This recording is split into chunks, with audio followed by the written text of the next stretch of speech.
Relax and listen to the voice. Welcome back once again to the fairy tales of Hans Christian Andersen, Volume 19. Please like this video, please subscribe, and please share this on your social media, in your conversations, and to anyone who might be interested. Alright, here we go. The Last Pearl. We are in a rich, happy house where the master, the servants, the friends of the family are full of joy and felicity. For on this day a son and an heir has been born, and mother and child are doing well. The lamp in the bedchamber has been partly shaded, and the windows were covered with heavy curtains of some costly silken material. The carpet was thick and soft, like a covering of moss. Everything invited to slumber. Everything had a charming look of repose, and so the nurse had discovered, for she slept, and well she might sleep, while everything around her told of happiness and blessing. The guardian angel of the house leaned against the head of the bed, while over the child was spread, as it were, a net of shining stars, and each star was a pearl of happiness. All the good stars of life had brought their gifts to the newly born. Here sparkled health, wealth, fortune, and love.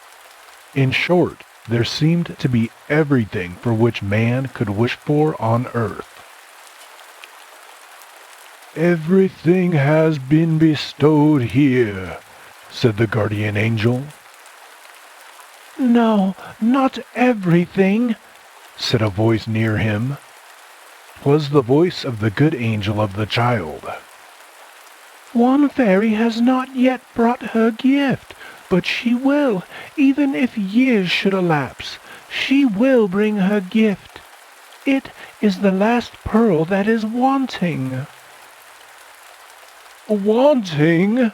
cried the guardian angel. "Nothing must be wanting here. And if it is so, let us fetch it. Let us seek the powerful fairy. Let us go to her." "She will come some day, unsought." "Her pearl must not be missing. It must be there, that the crown, when worn, may be complete. Where is she to be found? Where does she dwell?" said the guardian angel. "Tell me, and I will procure the pearl." "Will you do that?" replied the good angel of the child.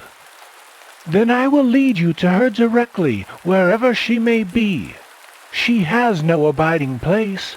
She rules in the palace of the emperor. Sometimes she enters the peasant's humble cot. She passes no one without leaving a trace of her presence. She brings gifts with her, whether it is a word or a bauble. To this child she must come. You think that to wait for this time would be long and useless. Well then, let us go for this pearl, the only one lacking amidst all this wealth." Then, hand in hand, they floated away to the spot where the fairy was now lingering. It was in a large house with dark windows and empty rooms, in which a peculiar stillness reigned. A whole row of windows stood open, so that the rude wind could enter at its pleasure, and the long white curtains waved to and fro in the current of air. In the center of one of the rooms stood an open coffin, in which lay the body of a woman, still in the bloom of youth and very beautiful. Fresh roses were scattered over her. The delicate folded hands and the noble face glorified in death by the solemn, earnest look, which spoke of an entrance into a better world, were alone visible. Around the coffin stood the husband and children, a whole troop, the youngest in the father's arms. They were come to take a last farewell look of their mother. The husband kissed her hand, which now lay like a withered leaf, but which a short time before had been diligently employed in deeds of love for them all. Tears of sorrow rolled down their cheeks and fell in heavy drops on the floor, but not a word was spoken. The silence which reigned here expressed a world of grief. With silent steps, still sobbing, they left the room. A burning light remained in the room, and a long red wick rose far above the flame, which fluttered in a draught of air. Strange men came in and placed the lid of the coffin over the dead, and drove the nails firmly in, while the blows of the hammer resounded through the house and echoed in the hearts that were bleeding. "Whither art thou leading me?" asked the guardian angel. "Here dwells no fairy whose pearl could be counted amongst the best gifts of life?" "Yes, she is here in this sacred hour," replied the angel, pointing to a corner of the room. And there, where in her lifetime the mother had taken her seat amidst flowers and pictures, in that spot where she, like the blessed fairy of the house, had welcomed husband, children, and friends, and like a sunbeam had spread joy and cheerfulness around her, the center and heart of them all. There, in that very spot, sat a strange woman, clothed in long, flowing garments, and occupying the place of the dead wife and mother. It was the fairy, and her name was Sorrow. A hot tear rolled into her lap and formed itself into a pearl, glowing with all the colors of the rainbow. The angel seized it.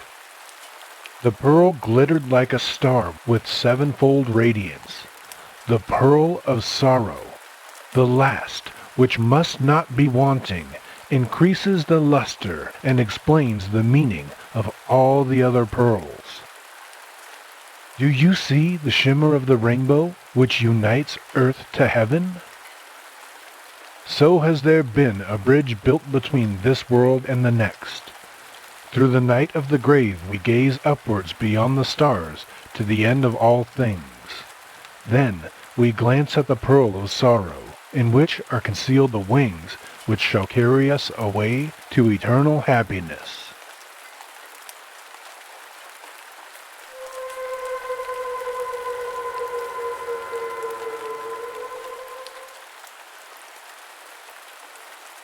Two Maidens. Have you ever seen a maiden? I mean, what our pavers call a maiden. A thing with which they ram down the paving stones in the roads. A maiden of this kind is made altogether of wood, broad below, and girt round with iron rings.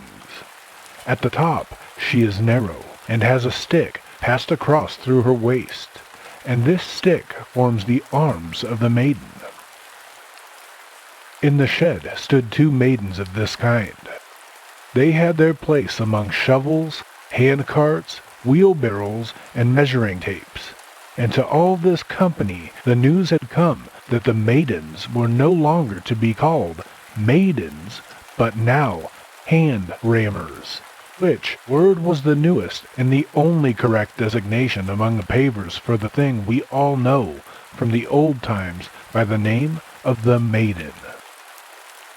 Now, there are among us human creatures certain individuals who are known as emancipated women, as, for instance, principals of institutions, dancers who stand professionally on one leg, milliners, and sick nurses. And with this class of emancipated women, the two maidens in the shed associated themselves.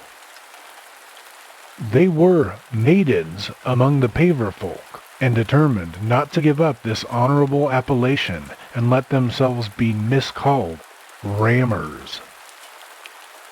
Maiden is the human name, but hand-rammer is a thing, and we won't be called things. That's insulting to us." "My lover would be ready to give up his engagement," said the youngest, who was betrothed to a paver's hammer, and the hammer is the thing which drives great piles into the earth like a machine, and therefore does on a large scale what 10 maidens effect in a similar way. "He wants to marry me as a maiden, but whether he would have me were I a hand-rammer is a question, so I won't have my name changed." "And I," said the elder one, "would rather have both my arms broken off." But the wheelbarrow was of a different opinion, and the wheelbarrow was looked upon as of some consequence, for he considered himself a quarter of a coach, because he went about upon one wheel. "Well, I must submit to your notice," he said, "that the name maiden is common enough, and not nearly so refined as hand-rammer or stamper, which latter has also been proposed, and through which you would be introduced into the category of seals. And only think of the great stamp of state, which impresses the royal seal that gives effect to the laws. No, in your case, I would surrender my maiden name." "No, certainly not," exclaimed the elder. "I am too old for that." "I presume you have never heard of what is called European necessity," observed the honest measuring tape. "One must be able to adapt oneself to time and circumstances, and if there is a law that the maiden is to be called hand-rammer, why, she must be called hand-rammer, and no pouting will avail, for everything has its measure." "No, if there must be a change," said the younger, "I should prefer to be called Missy, for that reminds one a little of maidens." "But I would rather be chopped to chips," said the elder. At last they all went to work. The maidens rode, that is, they were put in a wheelbarrow, and that was a distinction, but they were still called hand-rammers. "Mate," they said, as they were bumped upon the pavement. "Mate!" And they were very nearly pronouncing the whole word, maiden, but they broke off short and swallowed the last syllable, for after mature deliberation they considered it beneath their dignity to protest. But they always called each other maiden, and praised the good old days in which everything had been called by its right name, and those who were maidens were called maidens. And they remained as they were, for the hammer really broke off his engagement with the younger one, for nothing would suit him but he must have a maiden for his bride.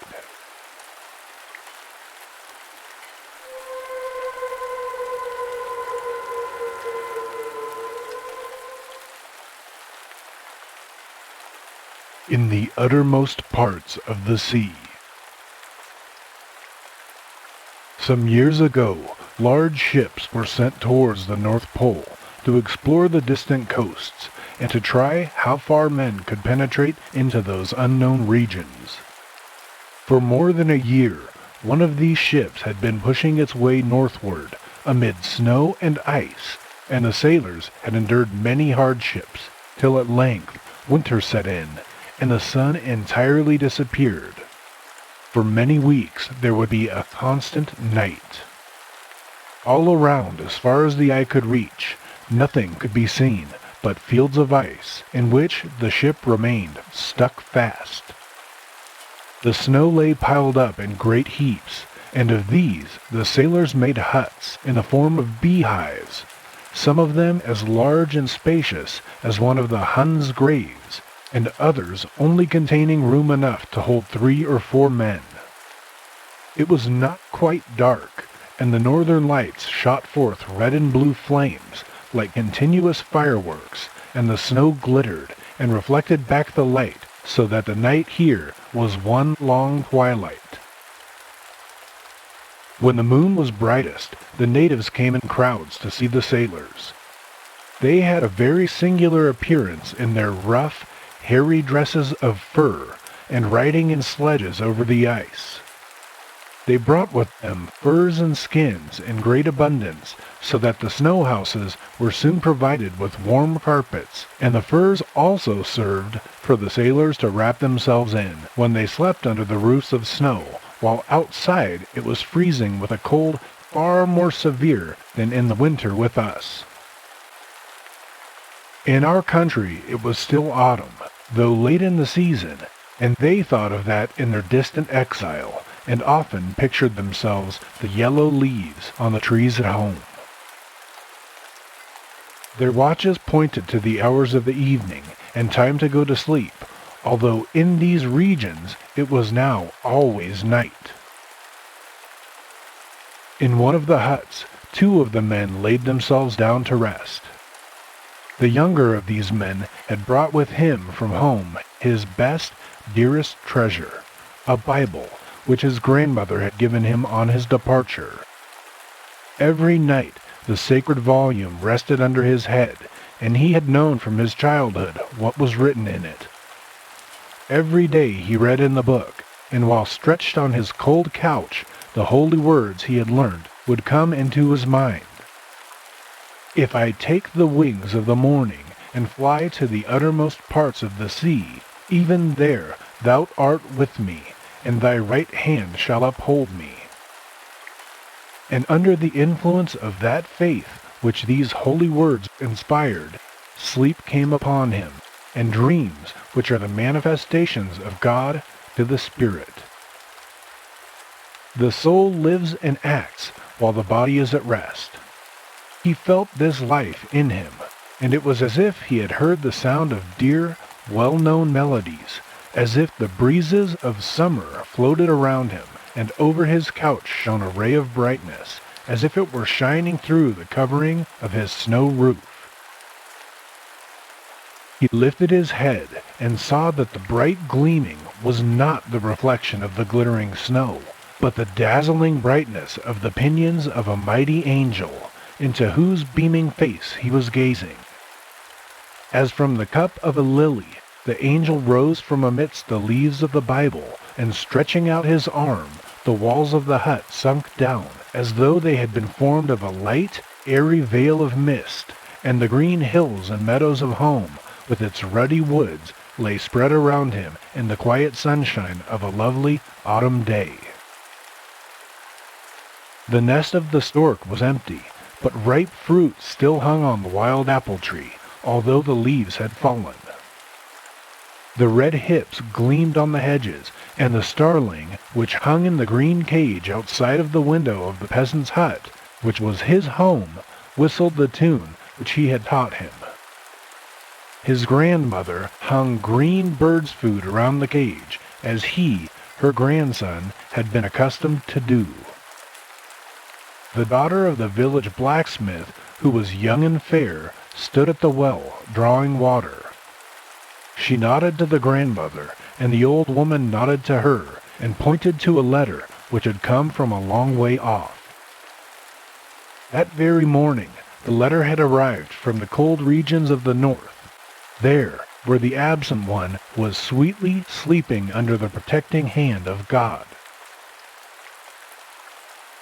They laughed and wept over the letter, and he, far away, amid ice and snow, under the shadow of the angel's wings, wept and smiled with them in spirit, for he saw and heard it all in his dream.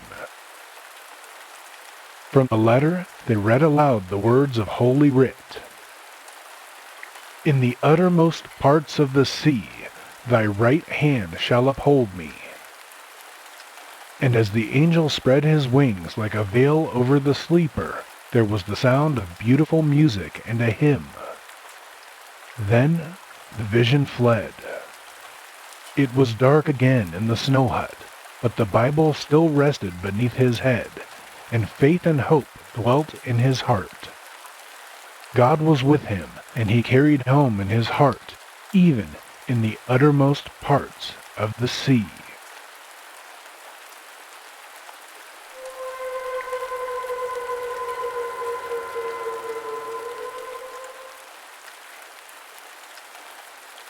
The Money Box.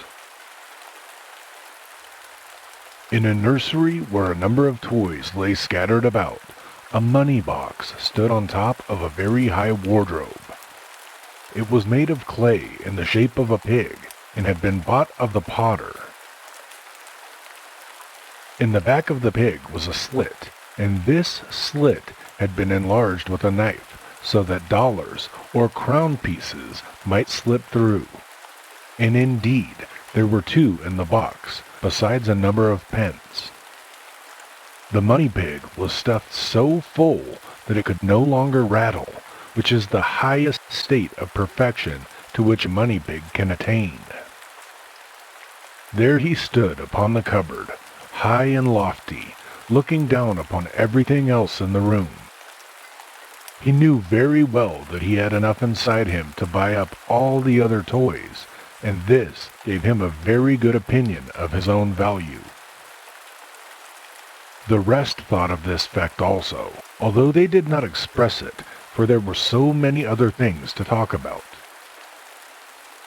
A large doll, still handsome though rather old, for her neck had been mended, lay inside one of the drawers which was partly open.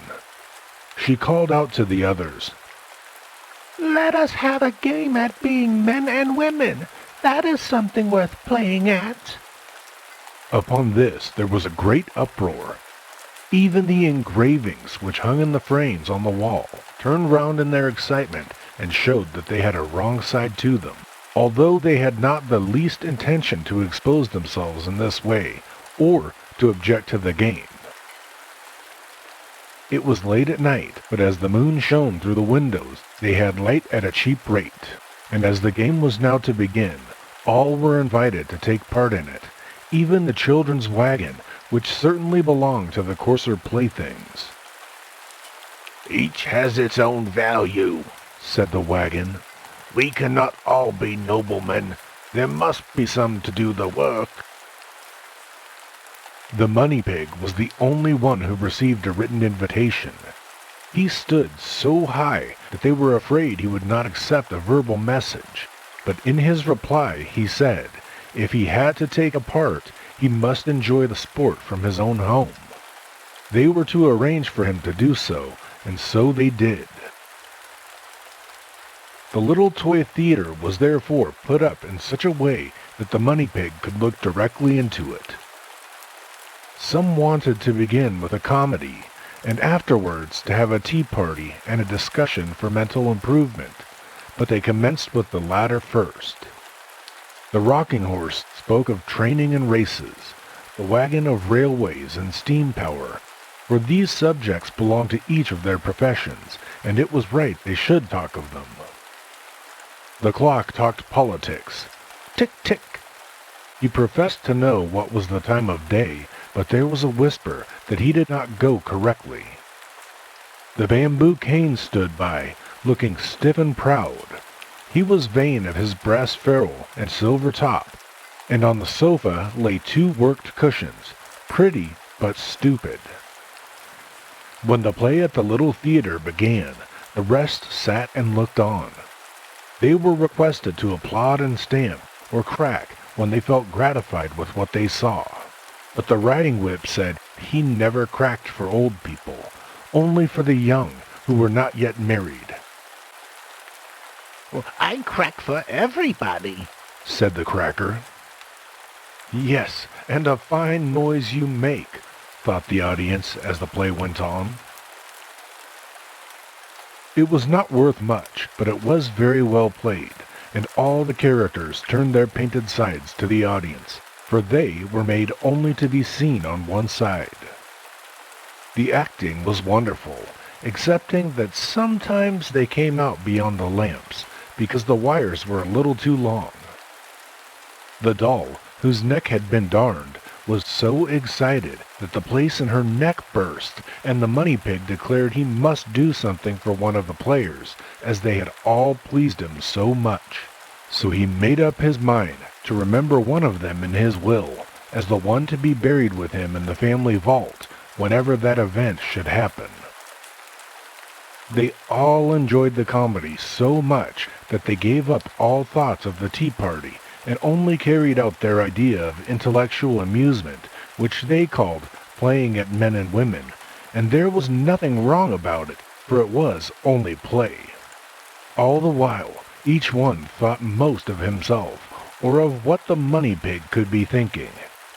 His thoughts were on, as he supposed, a very distant time, of making his will, and of his burial, and of when it might all come to pass.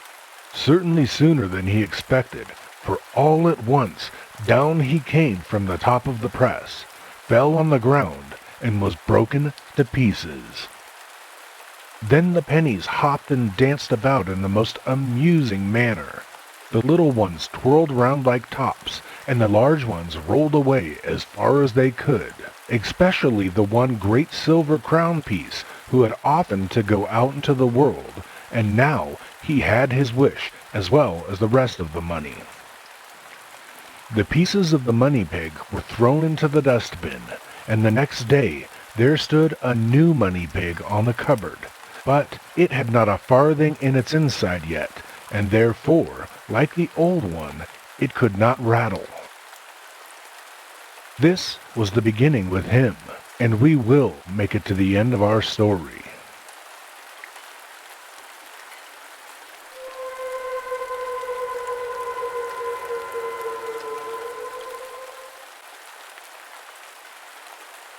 A leaf from heaven.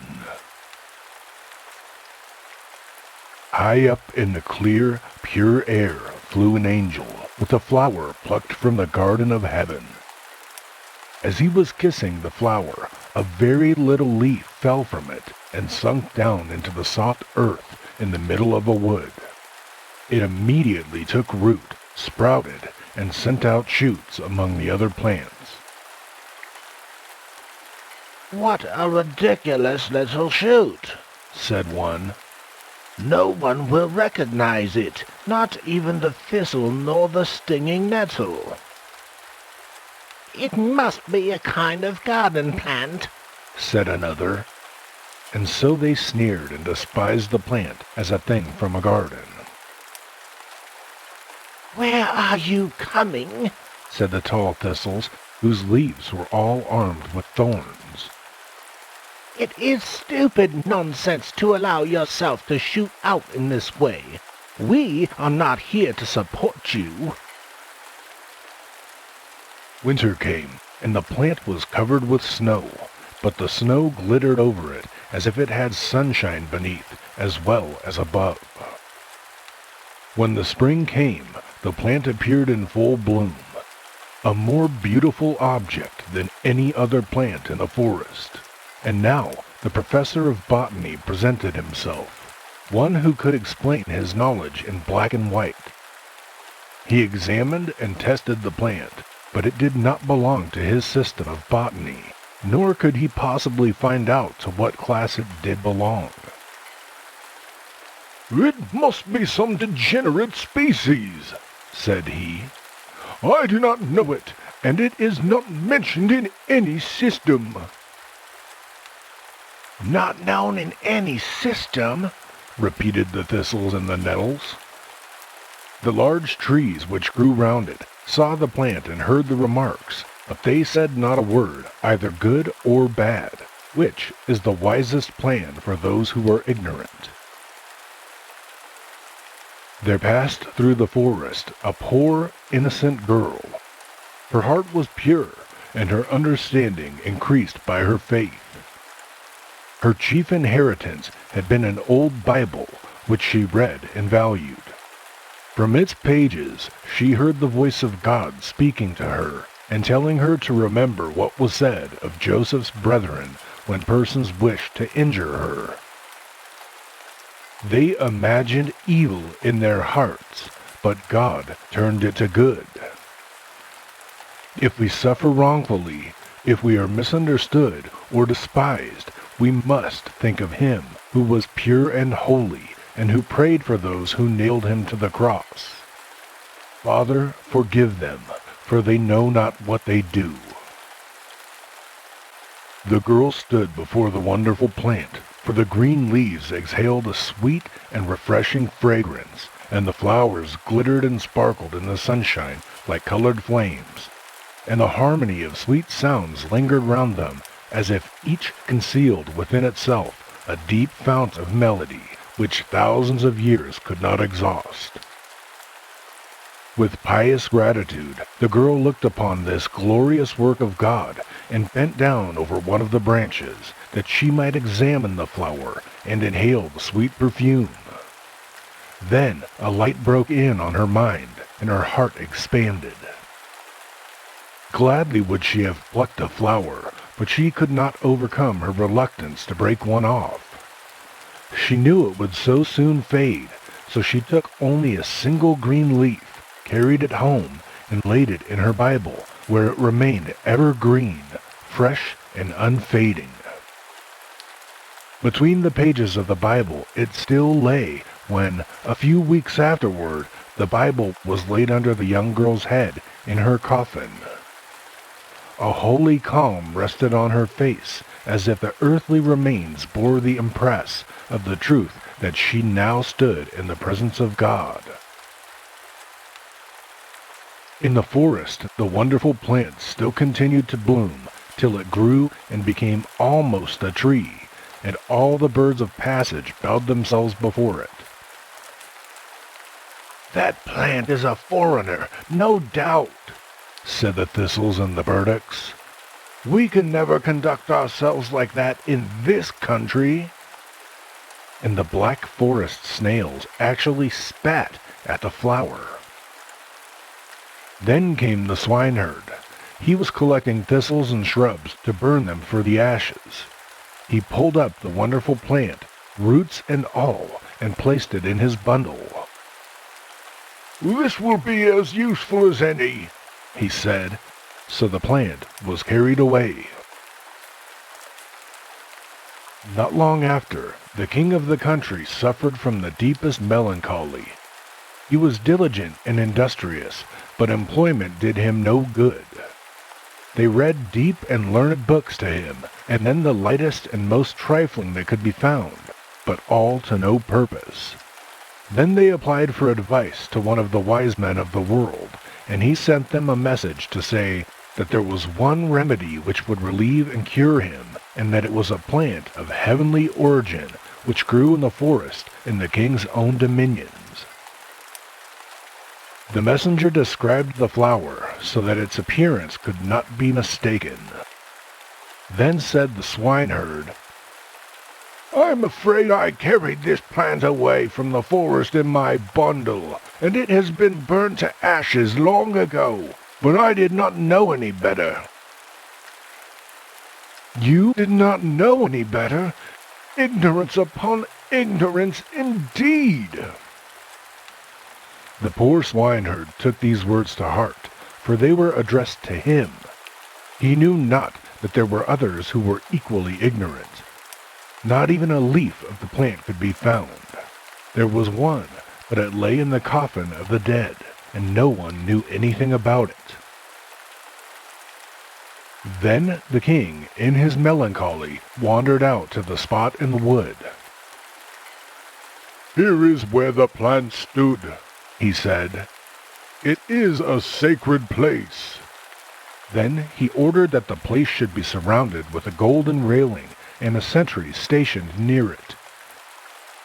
The botanical professor wrote a long treatise about the heavenly plant, and for this he was loaded with gold, which improved the position of himself and his family.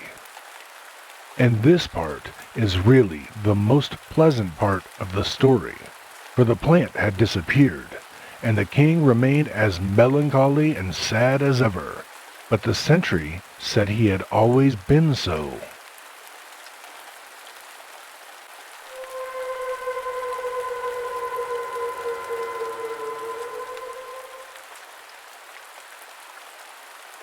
Jack the Dullard.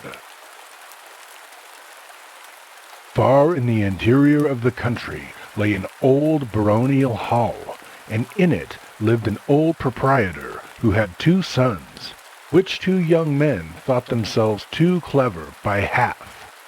They wanted to go out and woo the king's daughter, for the maiden in question had publicly announced that she would choose for her husband that youth who could arrange his words best. So these two geniuses prepared themselves a full week for the wooing. This was the longest time that could be granted for them, but it was enough, for they had had much preparatory information, and everybody knows how useful that is.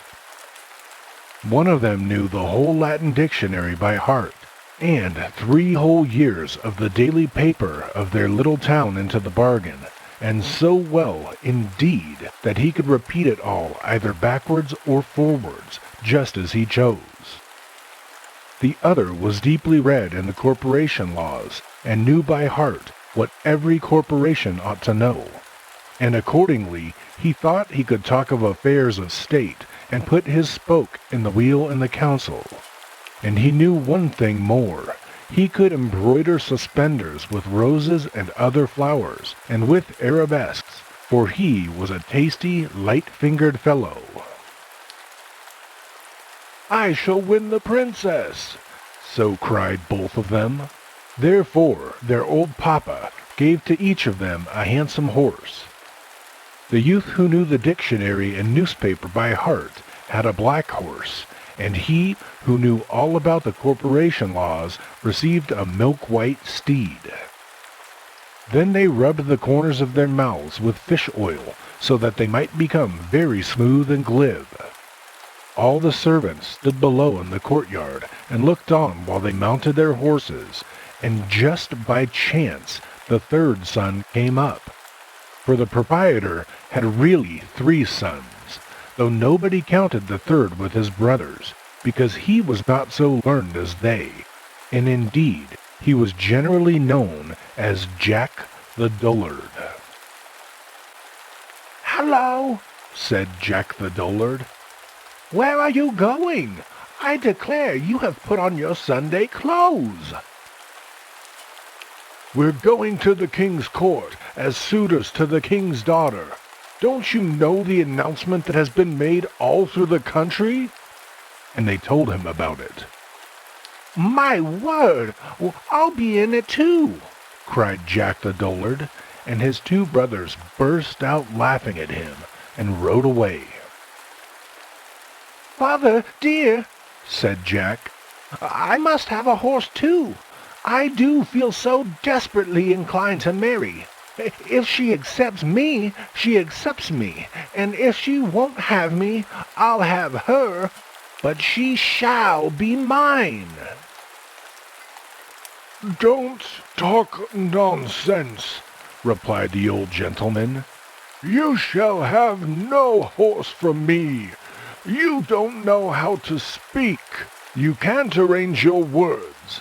Your brothers are very different fellows from you." "Well," quoth Jack the Dullard, "if I can't have a horse, I'll take the billy goat who belongs to me, and he can carry me very well." And so said, so done. He mounted the billy goat, pressed his heels into its sides, and galloped down the high street like a hurricane. "Hi, Hump! That was a ride! Here I come!" shouted Jack the Dullard, and he sang till his voice echoed far and wide. But his brothers rode slowly on in advance of him. They spoke not a word, for they were thinking about the fine extempore speeches they would have to bring out, and these had to be cleverly prepared beforehand. "Hello!" shouted Jack the Dullard. "Here I am! Look what I found on the high road!" And he showed them what it was, and it was a dead crow. "Dullard!" exclaimed the brothers. "What are you going to do with that?" "With the crow? Why, I'm going to give it to the princess." "Yes, do so," said they, and they laughed and rode on. "Hello! Here I am again! Just see what I have found now! You don't find that on the high road every day." and the brothers turned round to see what he could have found now. "Dullard!" they cried. That is only a wooden shoe, an old wooden shoe, and the upper part is missing into the bargain. Are you going to give that also to the princess?" "Most certainly I shall," replied Jack the Dullard. And again the brothers laughed and rode on, and thus they got far in advance of him. But "Hello, hop-o-rah!" and there was Jack the Dullard again. "It is getting better and better," he cried. "Hurrah! It is quite famous." "Why, what have you found this time?" inquired the brothers. "Oh," said Jack the Dullard, "I can hardly tell you how glad the princess will be." "Bah!" said the brothers. "That is nothing but clay out of the ditch." "Yes, certainly it is," said Jack the Dullard. "and clay of the finest sort. See, it is so wet it runs through one's fingers." And he filled his pocket with the clay. But his brothers galloped on till the sparks flew, and consequently they arrived a full hour earlier at the town gate than could Jack. Now at the gate each suitor was provided with a number, and all were placed in rows immediately on their arrival, 6 in each row, and so closely packed together that they could not move their arms, and that was a prudent arrangement, for they would certainly have to come to blows, had they been able, merely because one of them stood before the other. All the inhabitants of the country round about stood in great crowds around the castle, almost under the very windows, to see the princess receive the suitors, and as each stepped into the hall, his power of speech seemed to desert him, like the light of a candle that is blown out. Then the princess would say, "He is of no use. Away with him, out of the hall." At last the turn came for that brother who knew the dictionary by heart, but he did not know it now. He had absolutely forgotten it altogether, and the boards seemed to re-echo with his footsteps, and the ceiling of the hall was made of looking-glass, so that he saw himself stand on his head, and at the window stood 3 clerks and a head clerk, and every one of them was writing down every single word that was uttered, so that it might be printed in the newspapers and sold for a penny at the street corners. It was a terrible ordeal, and they had, moreover, made such a fire in the stove that the room seemed quite red hot. "It is dreadfully hot in here," observed the first brother.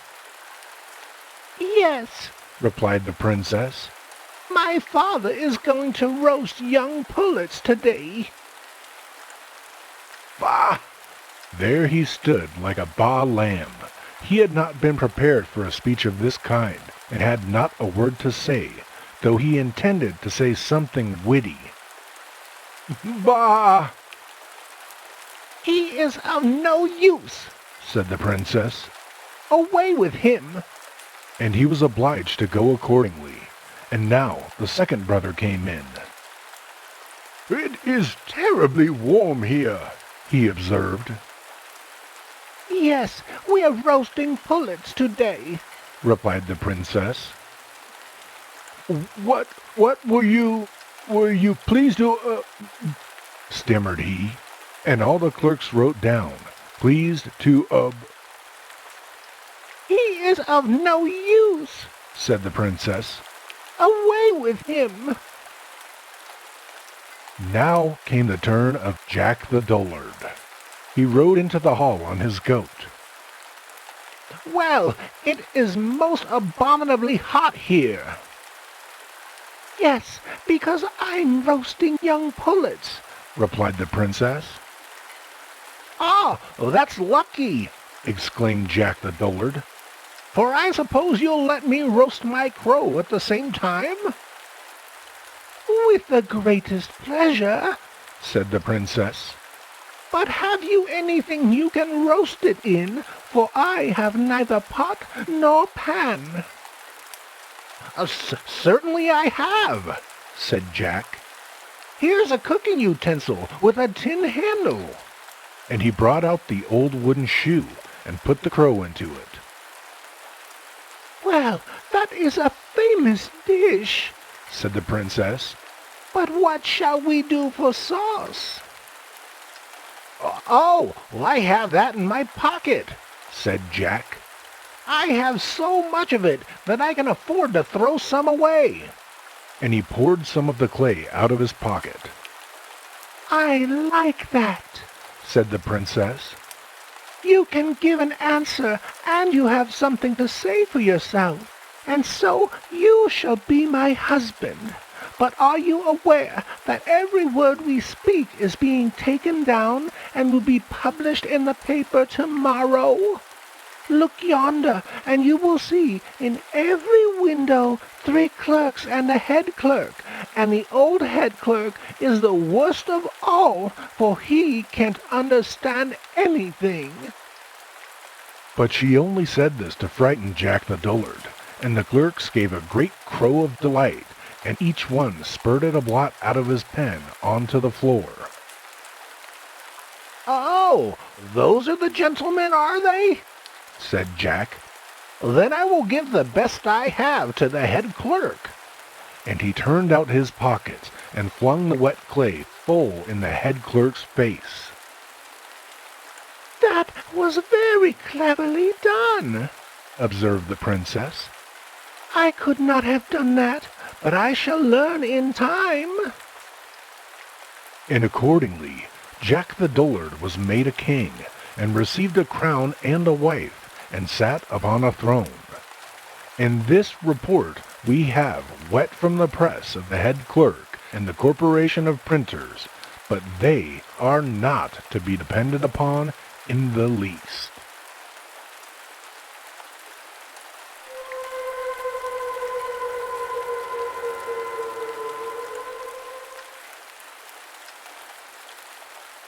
The Bell Deep. Ding dong, ding dong. It sounds up from the Bell Deep in the Odense.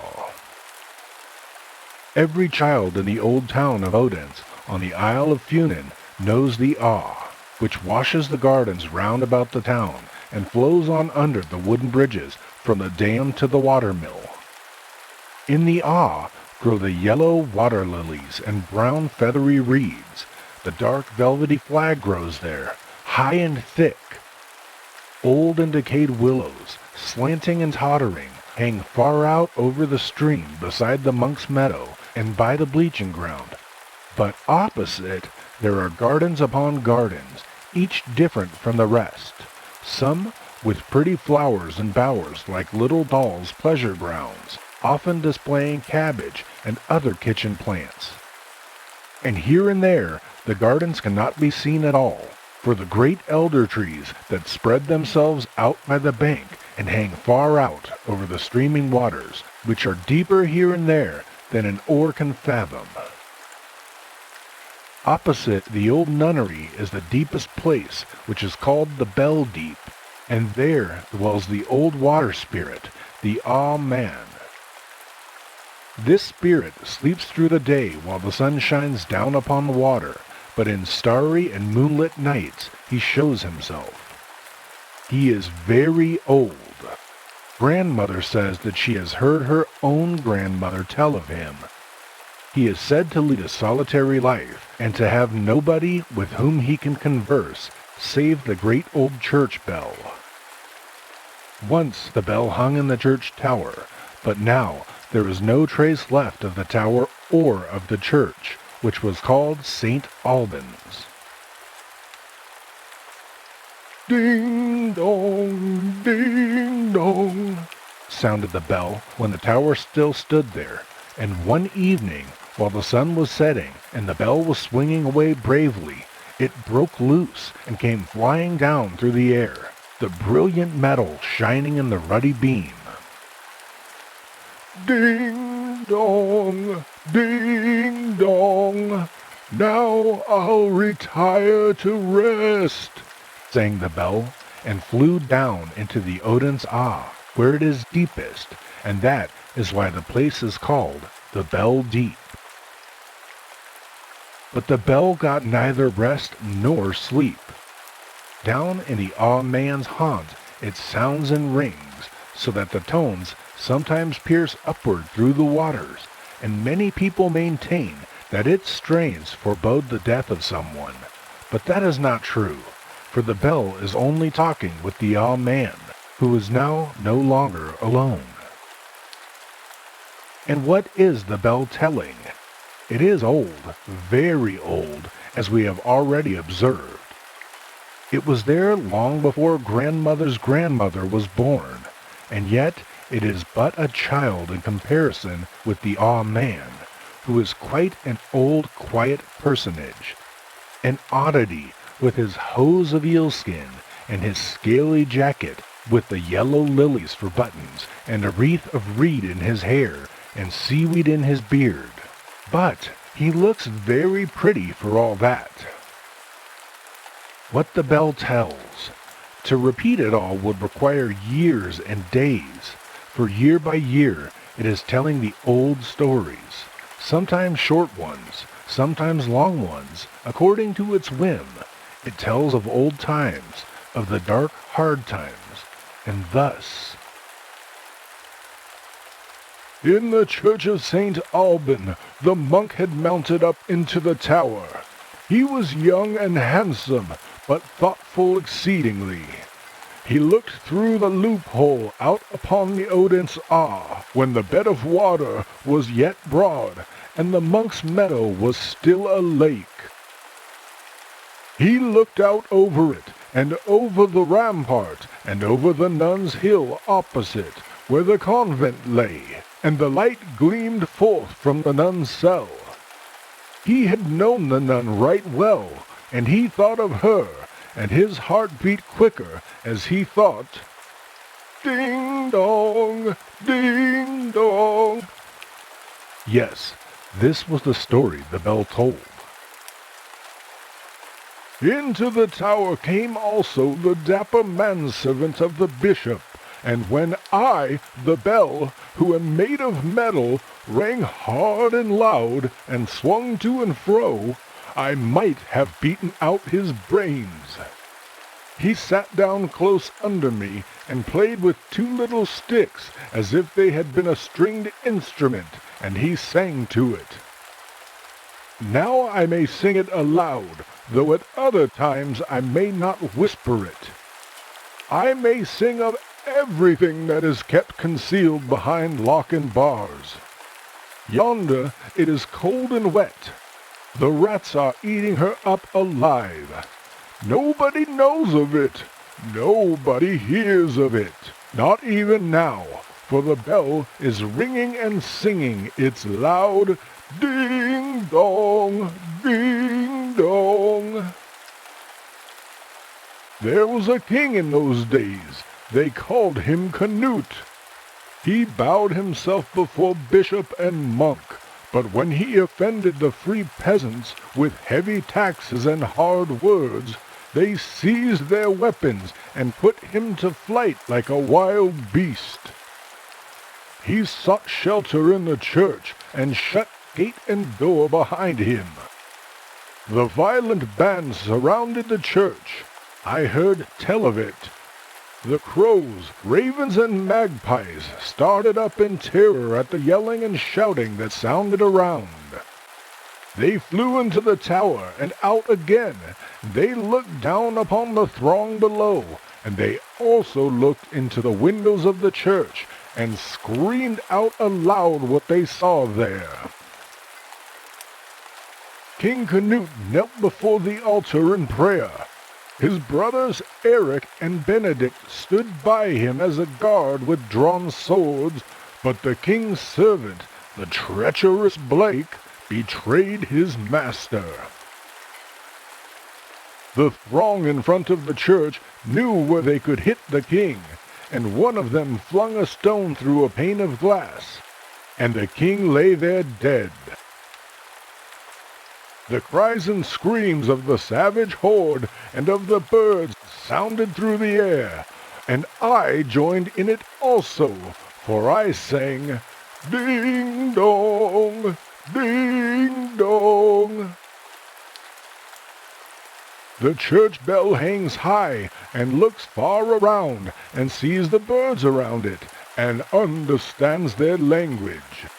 The wind roars in upon it through windows and loopholes, and the wind knows everything, for he gets it from the air, which encircles all things, and the church bell understands his tongue, and rings it out into the world. Ding dong, ding dong. But it was too much for me to hear and know. I was not able any longer to ring it out. I became so tired, so heavy, that the beam broke, and I flew out into the gleaming Ar, where the water is deepest, and where the Ar-man lives, solitary and alone. And year by year I tell him what I have heard and what I know. Ding dong, ding dong. Thus it sounds complainingly out of the bell deep, in the Odense Ah. That is what grandmother told us. But the schoolmaster says that there was not any bell that rung down there, for that it could not do so, and that no Ah-man dwelt yonder, for there was no Ah-man at all. And when all the other church bells are sounding sweetly, he says that it is not really the bells that are sounding, but that it is the air itself which sends forth the notes. And grandmother said to us that the bell itself said it was the air who told it to him. Consequently, they are agreed on that point, and this much is sure. Be cautious, cautious, and take good heed of thyself, they both say. The air knows everything. It is around us, it is in us. It talks of our thoughts and of our deeds, and it speaks longer of them than does the bell down in the depths of the Odense Ah, where the Ah-man dwells.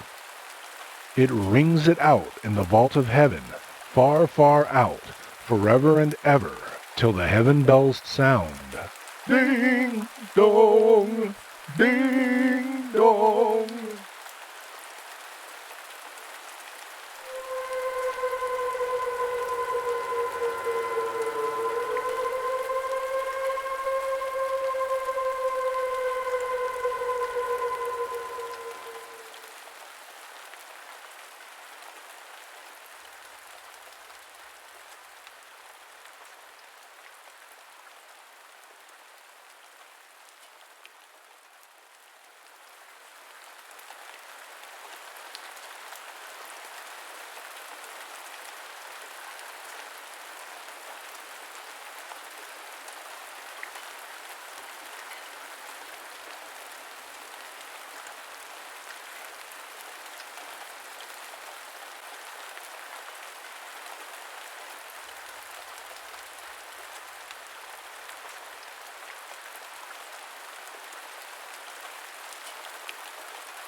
And there we have it, faithful listeners.